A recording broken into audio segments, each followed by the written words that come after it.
Cyber धोका. कुटुंबालाही अभिजितचा खूप अभिमान वाटत होता. काही महिन्यांपूर्वीच त्याला कंपनीत बढती मिळाली होती. पगार वाढला होता. त्याने स्वतःची कार घेतली होती आणि भविष्यासाठी व्यवस्थित बचतही सुरू केली होती. पुढच्या 2-3 वर्षांत स्वतःचे घर घेण्याचे त्याचे स्वप्न होते. तो फक्त हुशार कर्मचारी नव्हता, तर एक सजग नागरिकही होता. तो दररोज सकाळी चहा पिताना वर्तमानपत्र वाचत असे. सायबर फसवणुकीच्या बातम्या त्याच्या नजरेतून कधीच सुटत नसत.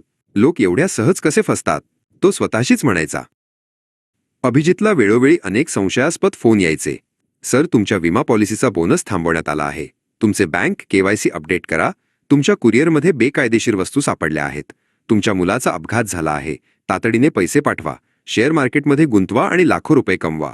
असे अनेक कॉल तो शांतपणे ऐकायचा आणि लगेच कट करायचा. व्हॉट्सॲपवर येणाऱ्या अनोळखी लिंक, ईमेलमधील संशयास्पद अटॅचमेंट्स, लॉटरीचे मेसेज तो कधीच उघडत नसे. त्याला वाटायचे, मी इतका सावध आहे, माझ्यासोबत असे काही होणार नाही. पण आयुष्य कधीकधी सर्वात मोठा धडा तिथेच शिकवते, जिथे आपण स्वतःला सर्वात सुरक्षित समजतो. त्या शुक्रवारी संध्याकाळी अभिजितलाही कल्पना नव्हती की पुढची काही मिनिटे त्याच्या आयुष्यातील सर्वात महागडी ठरणार होती. ऑफिसचे काम संपवून तो काही वैयक्तिक कामासाठी बाहेर पडला. ठिकाण जवळ असल्यामुळे त्याने पायी जाणे पसंत केले. रस्त्यावर लोकांची आणि वाहनांची मोठी गर्दी होती.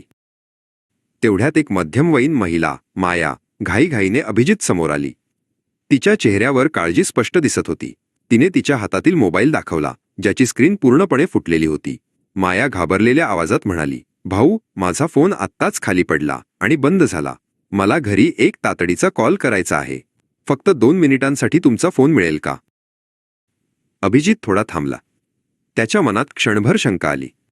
पण मायाचा चेहरा पाहून त्याला नकार द्यावा वाटला नाही. त्याने स्वतःचा फोन अनलॉक केला आणि तिच्या हातात दिला. माया थोडी बाजूला जाऊन कोणाशी तरी बोलू लागली.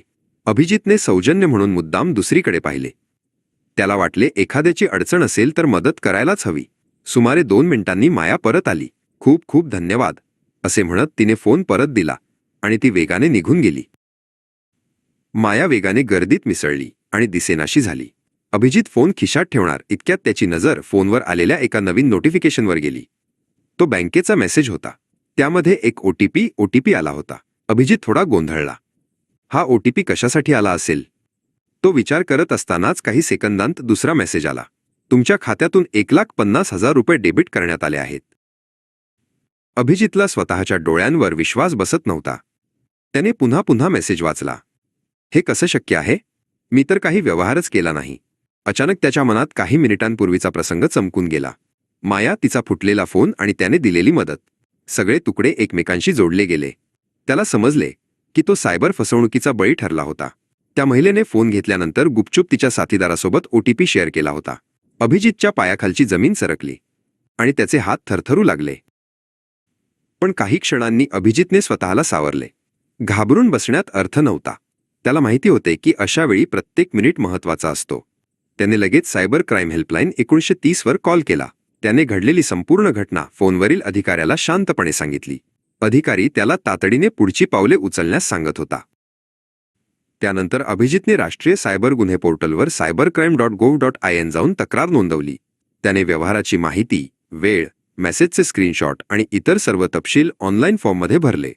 त्यानंतर तो जवळच्या पोलीस स्टेशनमध्ये गेला आणि तिथे त्याने घडलेल्या घटनेची लेखी तक्रार दिली.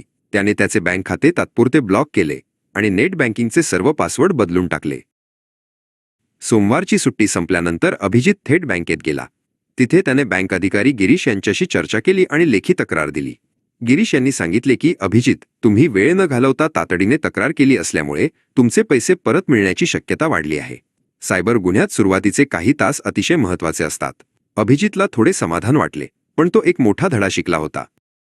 या घटनेनंतर अभिजितने ठरवले की तो इतरांनाही याबद्दल जागृत करेल. त्याने सर्वांना काही महत्त्वाच्या गोष्टी सांगितल्या. 1. अनोळखी व्यक्तीला कधीही अनलॉक केलेला फोन देऊ नका. 2. मदतीसाठी फोन द्यायचाच असेल तर तो स्वतःच्या हातात ठेवून स्पीकरवर द्या. 3. OTP कधीही कोणाशी शेअर करू नका. 4.